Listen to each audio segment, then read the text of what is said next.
Hello and welcome back to Voice of Hong Kong. We are the show that is trying to reach the world with information regarding Hong Kong and how it relates to the rest of the world. Today we're here with Brian from Taiwan. We were just doing a show called Destination Hong Kong where he introduced himself to us and what he does for work. And we kind of got kicked out of the park over there. We were in Walled City Park, so now we're over here in Kowloon City Park. But so today we're basically just going to talk about the political situation in Hong Kong, and let's see how it goes. So you, as we stated earlier in the previous episode, you've been here for 6 years. Correct. You come from Taiwan. Yes. You lived in the States, so you know basically the political situation in California. Mm-hmm. That gives you quite a diverse voice, I would say, in terms of giving voice to Hong Kong people. And obviously you speak English very, very well. Thank you very much. What let's start out with an easy one. What would you say what color do you fall into? The blue, the green, or the yellow? I would say if I have to choose one colors, then I still belongs to yellow. Still on the yellow side? Yes. Are you on the greenish side of yellow, or are you on the super hardcore polytechnic? I wouldn't be so much. I wouldn't be such an aggressive person for that. But of course, the mentalities of those kind of protesters, they're fighting for the right things, but in a different way. I think it could be better. You know, I find it interesting that a lot of people who I've talked to in the protest movement have referred to me in derogatory terms. Mm-hmm. They call me a mainlander, basically. They say that I support CCP and that I'm not really supportive of the Yellow movement. Mm-hmm. I find that there are a lot of things that I do support about the Yellow movement, but like you've just stated, I'm really anti-violence. Mm-hmm. I feel that there's martial law, and at a point that martial law gets declared, that's when the CCP military shows up, and when they show up, that's illegal, in my opinion. Mm-hmm. And in that being illegal, we have a right to show force at that point. Mm-hmm. Until then, this is all about dialogue. So what's going on in the Congress right now, what's going on in the in the government right now, I'm super happy with all of that. Mm-hmm. So now we get into a little more difficult question. Since you're on the yellow side, how do you feel about the situation getting interesting in the government? Well, I think for this point, actually, I kind of agree with you of all the opinion just stated. There's a martial laws for that. So once you cross the borders, and that is illegal anyways. But for example, if you imagine that you have done everything already, and government does not listen to you anymore, or I don't know, I'm just making some hypothesis and also some of the assumptions for that. And what else do you do? See, that's why they call me a 50 Cent. That's why they say I support China. Mm-hmm. Is because I'm not giving any solutions, but I am giving solutions. My solutions are more dialogue. Wow, we really had that. It was interesting. So, interesting addition to the conversation, but maybe that's how the Hong Kong people feel about what we're talking about. All right, back to what we cut and back. So, that's interesting because to me, one of their 5 demands is that they want an international inquiry into the violence that's been perpetuated by the police. I think that they should go a step further, and they should say that they should have an international inquiry into the violence in Hong Kong. Mm-hmm. And the reason for that is, like you said, we have reached a point where there is no dialogue with CCP. Mm-hmm. And by virtue of the Sino-British Joint Declaration, we have a right to that dialogue. I mean, it's right in the declaration, it's right in the agreement that we would have a certain amount of dialogue, and they have shut that down. They have said, nope, it's unilateral, this is the way it's going to be, this is the way we want it, and if it's not this way, we're going to send in the troops. And I don't agree with that. And we have that demand as one of our 5 demands, to have an international group come in and help us with this. So we need to make that demand before we get to martial law. Yeah. Before we perpetuate rioting. Another one of the demands is to remove the designation is rioters. Well, if you guys sat down in the middle of the street and blocked the traffic, I would call you protesters. But you're starting fires, you're causing damage to public facilities, whether they're government owned or private owned, it doesn't matter. They're public facilities, buses, trains, taxis, whatever. And I know there's been violence perpetuated against them, but at the same time, due process, another one of their things is due process. They want the due process of law. Where do we get due process if you guys are the ones perpetuating the violence? Yeah. So that needs to go both ways. I don't know how you feel about that. Well, that's I also agree with that, because the core part is to solve the problem, not to create a problem actually. Exactly. But as what you just said, that's a good solution. You need to grab the tensions from other countries or international. What do you say to people that would say to that, you're a 50 Cent, you're a gatekeeper, you're a pro-CCP person that sounds like you're anti-CCP because you're trying to control the narrative? Well, I would say this is, I don't know if I would have the chances to explain to them very politely or not. Right. But of course, I'm fighting with my status. I would like to tell them what I'm really thinking. Right. Because there's there's a lot of gray areas in between, and there's not only black and white. That is what they are trying to say. Or yellow and blue. Yes, of course. That's more correct. So either you have to choose one side to be more super aggressive or pro-government. Right. Then there's somewhere. Well, that's the thing, phenomenons I'm observing right now, because I guess due to the society pressures or peer pressures, you gotta choose one side. There's no ways to, because I'm a Taiwanese again, so it's not actually my business, but of course I have a lot of local friends and they always raise these questions to me whether I'm supporting or... See, that's what my response to them is. It's like, this comes down to a question of polarity, because it really does. It's either authority or liberty. Yep. You either want freedom or you want a king. And Xi Jinping is, for all intents and purposes, a king right now. Yep. Okay, historically, he meets all the criteria that a king would get or an emperor would get. Okay, and so you either have that or you have liberty, and that's what it comes down to. There's no, like you said, there's no Somewhere green. between, yeah. It's yellow or blue. There's no green in that situation. And so when it comes down to them, and they call me a 50 Cent, I say to them, wait, you're calling me a 50 Cent, but I'm telling you, I'm not. when it comes to yellow or blue, I'm definitely yellow. But on the same token, I want liberty, but I also am self-critical. I'm also able to admit when I've done something wrong and go and say, hey, we've done something wrong. The other side is also true. SCMP and other pro-China, so to speak, media outlets. I want to ask you about how you feel when they say anti-government protesters. I think this is such a loaded statement. Anti-government protesters, because they're absolutely not anti-government. One of their 5 demands is to have an international commission. They want to vote. They want international. They want like universal sovereignty. They want all these government things. Yeah. The main reason they stood up in 2014, which it's basically the same group of people asking for the same things, is because the Chinese people were coming over the border and taking advantage of the public facilities to the point that it was putting a drain on those public facilities that the small, tiny Hong Kong government couldn't afford the millions of people that were coming over the border. So I understood and supported them. That's not liberty. We have a capitalist government that can afford nice hospitals, nice parks like the one we're in, nice facilities. That's what I love about Hong Kong, is the government can afford all of those things. But at the same time, they fight us when they allow those people to come over. So I support the protesters in that way.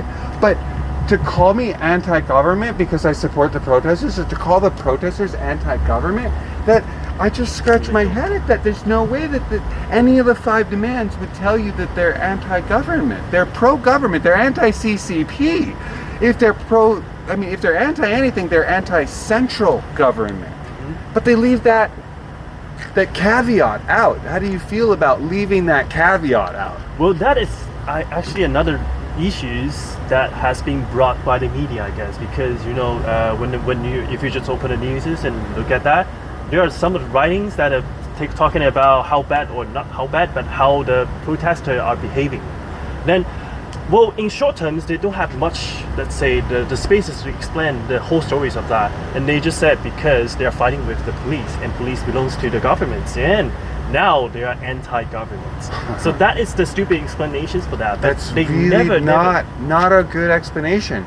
And then, like I said, we're going to go back and forth. We're going to be self-critical and critical of them. Yep. So now, from what you've said, we can be self-critical, and we can say, look, how many police have resigned in the last 2 years because of this? How many police resigned in 2014? How many police have retired in the last 10 years that are still alive? Maybe they retired at 50 years old and they're less than 60 now. Mm-hmm. Those people are still young enough that the lawmakers, the lawyers that support the protesters can call on those former public servants to come to the protest as supervisors, as third-party supervisors, to prove who's doing wrong. They're not on the protester side and they're not on the police side. They're former police that are hired by the lawyers and by the politicians to come and supervise the protest to make sure the police don't do anything illegal, and they know what the policies of the police are because they were police. They know how to handle the police because they were police. They may even know some of the people that are on duty. So they can talk to them and say, hey, you're going overboard here. Calm it down, tone it down, let these guys do their deal, you do your deal. And when the protesters get out of hand, they can go to the lawyers, they can go to the politicians, they tone it down. You know? But we don't have this middle ground like what the protesters are calling for. They're not doing any work in the direction of getting any of their 5 demands met. Well, I think that is another problems of those kind of protesters, not having the leaders, not having the, let's say, the official leaders for that. And if you are talking about, because no one wants to be the leaders to be shot by the guns, right? So especially there is some of the examples before, and people are tend to not trust that.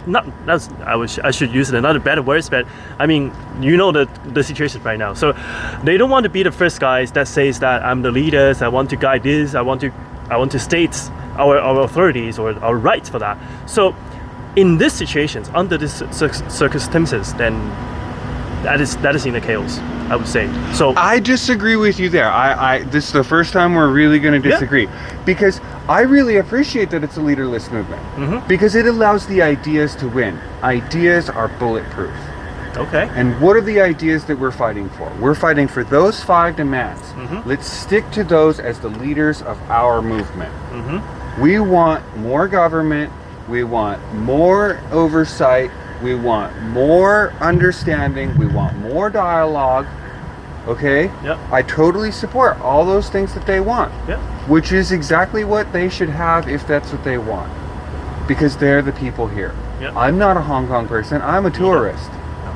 So if they want more government, let them have more government. If they don't want the CCP government, let them have that. The part where I disagree with you is that you don't need a leader to do that. We've already had leaders. We had Martin Luther King. What did he do? Martin Luther King was a gun-carrying Republican. That dude had a gun, and he still got shot. Why? Because he knew he had to maintain the moral high ground in that situation. He knew that him being shot would make him the victim. And that's what they don't understand. They have to continue to be the victim. And they say, oh, you're a 50 Cent, you support the China, you support this, you're anti-yellow movement because you want more of us to die. How many kids are you willing to let die? Well, I don't know. In the last 810 years since the Magna Carta was signed, how many people have died? In the last 200 years since the US Constitution was signed, how many people have died? That's true. Okay? When the Filipinos wanted their independence, they got their independence in 1945. How many Filipinos had to die for that? Okay, every country who's ever had any kind of independence had to lose a exponential amount of people to the cause. I'm not sitting here saying I want the tree. We know, look at the Constitution. The tree of liberty needs to be watered with the blood of patriots. Yeah. You know, I mean, this is our history. This is where we're at. This is what we need to really understand. That's why I love the Taiwanese perspective, is because for the most part, Taiwanese people have held that M16 in their hand. They know what it's like to go to war. They know what it's like to sit in a barracks with 100 other dudes. They know that feeling of being in that room and disassembling that gun and shooting that gun and really being around all that violence. And these people, they think, oh, we're gonna make a fire, we're gonna do a thing. Oh, come on. When China wants to knock us all out and they send in the military from the 15 or 25 bases they got loaded around here, are you really gonna have a chance with a little fire in the street? No. Come on. It's all gone, yeah. In your paintball, your modified paintball gun that you can put bullets in now? Yeah. I mean, come on. Come on. Seriously, like, you need a full-on militia when that happens. And that's why we have Taiwan. And that's why I value the Taiwanese opinion, is because, like you said, no violence. Yeah, yeah. But yes, but for this sort of points, actually, you just mentioned about no leaders for this campaign, Yeah. of course. But that is based on an ideal situation where all the peoples are very, very disciplined. They won in the government. They won those 90 seats or whatever. They need to win more seats. I mean, we do have leaders. We have an established system, and the people are asking to work within the established system. They want universal suffrage. That means they value the system enough to vote in the system. They want that universal suffrage. If they want that, I don't support that, because that's not the way that I run my country. But if that's what they want, I support that that's what they want. In 2014, I tried to explain to them why I didn't support that, and they didn't understand me, but that's fine. That's a different argument. Yeah. The argument is whether or not they should have what they want, and they should have what they want based on their participation in government. Yes. And they've been able to participate at a local level, which gives them a participation at a higher level within the government. And those people this week, in the last 10 days, have literally been beating each other up. Yeah. Which I think is perfect. That's exactly what we need. We need more of that kind of violence. We need those people freaking out and going to court and hashing these out in court. When 10,000 protesters show up and they want to have a protest and you just get charged. And you go to court and you get charged, and that's... But do you think that has the consequences between that because of the protester being showing off? Then you have this kind of things in the consulars and fighting with each other. Do you think that it had the... I think it should be top down. I think if the dialogue didn't work in the government, now we're closer to martial law. Because when the government can't do a legitimate vote, which is why they had an argument, because there was a vote and a bunch of people didn't like the way the vote was, and so they fought about the vote for whatever reason, and then they got kicked out.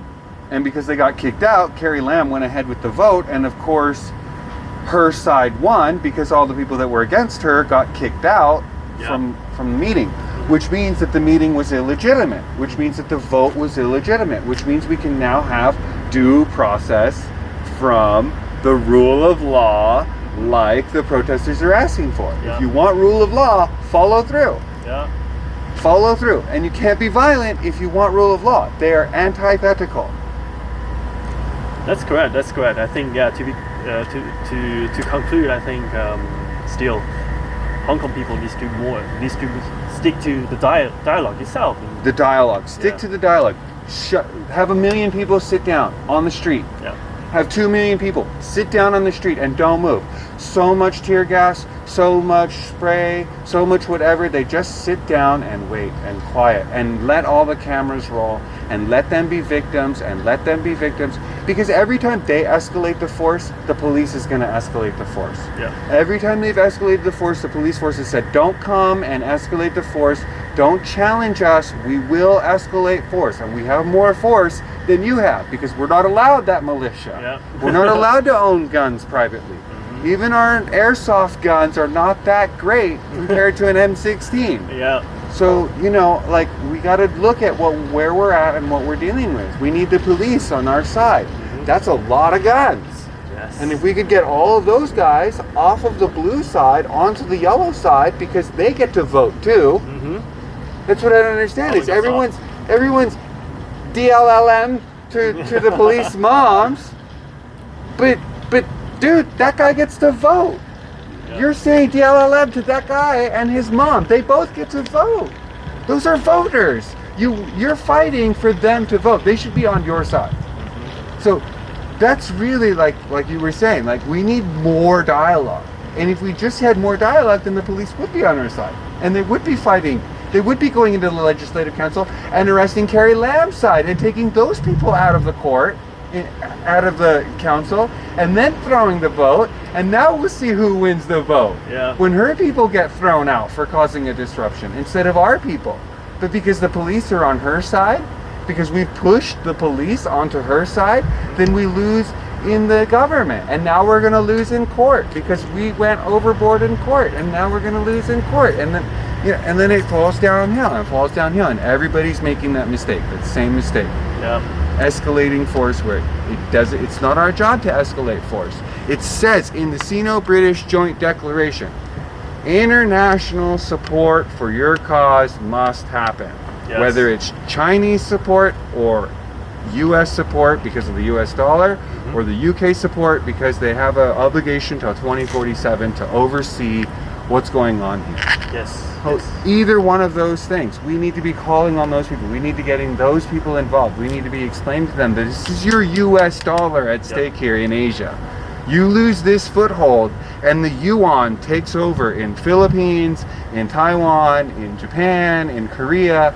Like, they're going to start forcing, like you said before, in earlier, before we started the film, you said that Taiwanese people feel they're next after Hong Kong. So maybe you should explain that and how what happens here affects Taiwan in reality. If the US dollar were to fall in Hong Kong and no longer be their reserve currency, how would that affect Taiwan? Well, I think the major parts of Taiwanese people looking at Hong Kong is because, the political issues of that between the mainland China and Taiwan. Chinese also always declare that Taiwan is a part of China.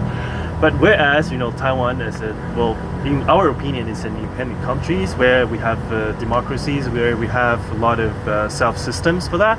So we're not talking about blood relationship, but of course, in terms of system, culture-wise, we're different. And if you are facing, or if you made a lot of friends from Taiwan, you feel that there's a lot of difference for that. So back to the questions you just mentioned, then, because Hong Kong was belonging to British before, and it was the history already, and being brought back to China. Then everything's you see after 1997s. You see the economics going down, or you see not literally going down, but you see there is a lot of intervention. Well, 3% versus 30% of the GDP in yes, China. that is the thing. So of course, I'm not saying that's completely wrong or right, but of course, one of the decisions, each one has two sides, right? Pros and cons, as always. Right. So China, undoubtedly, it's a big economy. As a background or as a supporters, which is very important even for Taiwan, because we import something, we import goods from Taiwan, we export goods to China too. So why not just being or treating each other as a partners, then help each other in a peaceful way rather than just fighting or declare that we are completely different. That's my thinking. Yeah, like what you just said, this is what I don't understand about the protesters is sometimes when China has to talk in strange ways. You know what I mean? They can't say things the way they are, because if they do, then that's basically admitting fault in a certain way. And like you said, why don't we look at it differently? And China even says, like, to the international world, when last year when Trump said, hey, we want stuff at our quality. This year with COVID, their testing units went abroad and they were considered like faulty, or their respirators or something got delivered to some other country and other countries were considering their materials faulty. This is what Hong Kong can provide to the rest of the world. Hong Kong can provide that quality testing, that quality assurance. We can go to the factory before it's shipped and make sure that that thing is going to work at the efficacy that it's supposed to work at. Yeah. And so for me, China already admits that. China says, no, this is the China standard. This is the China era. China is going to rule the world, and if you don't like our standards, then don't buy our stuff. And I agree. Walmart, you walk into a Walmart, you walk into a Costco. Half the stuff at Walmart is less than half the stuff at Walmart is not from China, and more than half the stuff in Costco is not from China, right? Yeah. So yes, there's stuff from China in both stores, but the portions are different, right? Yes. And so you get much higher quality stuff at Costco than you do at Walmart. Yep. But it's price point. Yeah. Like you said, cheaper. Yeah. So depending on which price point you want, you buy the Chinese good or you buy the American good. Insurance is the same way. Yeah. COVID-19 tests, same thing. Right? Correct. Like that's going to go across the board. And so Yes. if you want to buy something from this humongous market that China has spent trillions and trillions of dollars to build, they've killed hundreds of millions of people in pursuit of this goal. You know, to forward that, I think we should. And this is where the protesters need to say, yeah, see, you hear that? China said, this is the China era, this is the China standard, and they're not going to change their standard for anybody. So if you want your standard of thing, send your people to Hong Kong, headquarter in Hong Kong, and fly them over to China and get what you want at your standard. But they don't say that. The protesters go, no, China's bad, China's bad. Yep. I'm a CCP, pro CCP 50 Cent over here because I think that China is a huge freaking market, and the only reason that Hong Kong exists is because we can quality assure everything that comes out of China. Yep. And that's the only reason we exist. So we need to remain relevant Yes. in order to remain alive in Hong Kong. And that's the number one thing that I don't see in any of the 5 demands is how do we remain relevant? Yeah. And you work in banking, you work in bonds, you work as an Uber driver and delivery guy. What do you think? What do you think? You get the final say. What do you think? How do we contribute and stay relevant to the world economy as a Hong Kong? Yeah, I would say violence is not solving any problems and even costing dramatically. Lives. So costing the lives and so on. So talking or dialogues is more important than the act or let's say the behaviors that the protesting is doing in this way. At the same time, also the government needs to listen. That's another thing. Is that to meet the deals or to meet the agreements, both sides needs to work on it. So on the side, I agree with that. Police is actually in, I would say, tragedy because they are working as a job. But I heard about a lot of stories that after work, actually, police went on the street and joined the protesters. I totally support them to do that. That's the things. Because this kind of jobs, they need to survive, and I kind of understand that because it's a great job. I've known a number of police officers in Hong Kong. Yeah. It's a slacker job. Yeah. You don't have to do anything, and you earn $35,000 to $50,000 a month. I knew a Marine, and I knew a traffic cop. Yeah. And all he did was get on his motorcycle all day and cruise around. Yeah. And he said the hardest thing was that you had to wear all that gear in the heat. Oh, poor you. Did you have a sippy cup on your motorcycle? I'm sure he did. Yeah. So I totally support the police. I love that Hong Kong police, for the most part, have been very respectful for the time that I've been in Hong Kong. Especially when they are the voters, then Yeah. you get the votes from them, though. Exactly. Yeah, when they can vote, we really need them because they're 30,000 people. Yeah, that's a lot. When you have 40,000 people voting, that's Gives a win. That's as many as there are taxi drivers. Yeah. If you have 10,000 restaurants in Hong Kong, then you have 5, 6, 7, 8, maybe 10 employees. Right? You have 40, 50, 60,000 restaurant employees. Like these are like equal numbers in Yep. terms of how many people you're dealing with. Buses, bus drivers. Mhm. When you can control all the police and they all vote a certain way, that's a big deal. Yeah. So how does Hong Kong stay relevant? I understand violence is bad. I understand the protesting needs to increase the dialogue. I understand the government needs to respond to the dialogue appropriately, not with violence, but with more dialogue. But let's say, for instance, we work it out. Mhm. Even if we did work it out, how does Hong Kong remain relevant financially to the rest of the world? Relevant. Relevant. How are we an insurance hub? How are we what do we do? Are we an insurance hub? Are we a currency exchange like New Zealand? Are we a banking center? Are we a transit center like Singapore between China and here? Mhm. I mean, well, how do we maintain? We're only 3% of the GDP of China. How do we expand that back to 15 or 20 or 30? Well, that's a tough questions, and we are always working on that. And I guess it wouldn't be the simple solutions for that. But as individuals, or especially when I'm working in banks or in the hedge funds, I would say because of the structures of the Hong Kong itself and the maturities of the financial markets, that gives the way, or that gives the positions of the Hong Kongs to put in such important roles to connect the Chinas with the rest of the world. So how can we be relevant, or how can we stay relevant to the rest of the countries? I would say we still need to focus on what we used to have. Meaning that we need to have, for example, we need to have the higher GDPs, or we need to contribute more, or we need to stay I wouldn't say freedoms, but that is actually the most valuable things to the Hong Kongs, and they are fighting with that right now. So, in order to maintain relevance, we need to keep free and keep the establishment of the Sino-British Agreement.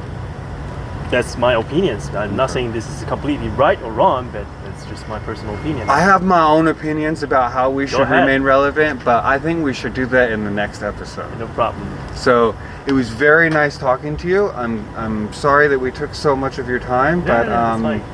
maybe we'll do it again sooner than later. And I'll take more of your time. Yeah, no problem. I really enjoyed talking to you. If you guys want to catch up with him, I'm sure he has Facebook and all that stuff. We'll try to leave any of his links and all of that stuff in the description below. Again, thank you. This has been another episode of Voice of Hong Kong, where we are bringing the voice of Hong Kong people to the rest of the world. I hope you enjoyed what you saw, and talk to you soon. Yeah, bye.